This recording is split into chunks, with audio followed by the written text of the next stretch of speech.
کہ اس وقت مشکل حالات ہیں اور آزمائش کی گھڑیوں میں نفاق بھی کھل کے سامنے آتا ہے. آپ دیکھ رہے ہیں نفاق اور دین سے جو بغض رکھنے والا ایک طبقہ، ایک گروہ کس انداز سے پروپیگنڈا کر رہا مساجد کے بارے میں، نمازیوں کے بارے میں، اور اب دین کی دعوت لے کر ساری دنیا میں چلنے والے اہل دعوت کے خلاف کیسا پروپیگنڈا چل رہا ہے. اور یہ لوگ اپنی رسوائی میں اور زیادہ اضافہ کر رہے ہیں. تو ایسے موقع پہ میں دین کا درد رکھنے والے مسلمانوں سے گزارش کرتا ہوں کہ جو ہمارے مسلمان اور دین کے یہ داعی اور یہ دین کے سفیر ہمارے ملک میں آئے ہیں، یہ اللہ کے مہمان ہیں، یہ مہاجرین ہیں. اللہ نے ہمیں انصار بننے کا موقع دیا ہے، ہمیں اللہ نے انصار بننے کا موقع دیا ہے. جہاں موقع ملے اپنے گھروں کے اندر گنجائش نکالے.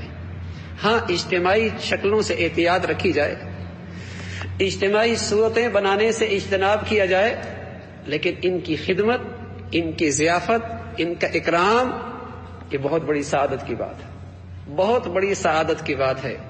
تو اس یہ مجمع جہاں ملے انفرادی شکلوں کے ساتھ اجتماعی شکلوں سے احتیاط کرتے ہوئے ان کا اکرام کیا جائے، ان کا اکرام کیا جائے، انہیں عزت دی جائے، ان کی خدمت کی جائے.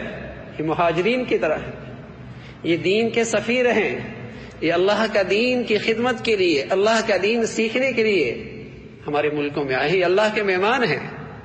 یہ ہماری نصیب کی بات ہے کہ اللہ ہمیں انصار بننے کی اور ان کی خدمت کی اللہ یہ سعادت نصیب فرما دے. تو جس علاقوں میں جن جگہوں پر اس قسم کے ہمارے یہ ساتھی کہیں ملے تو ان کی خوب دل کھول کر ان کی اکرام کیا جائے، ان کی خدمت کی جائے، اور جو ہو سکے ان کو جسے کہیں کہ آرام پہنچایا جائے. باقی یہ باطل اور دین سے بیزار طبقہ، اس کی قسمت میں تو ہمیشہ رسوائی رہتی ہے.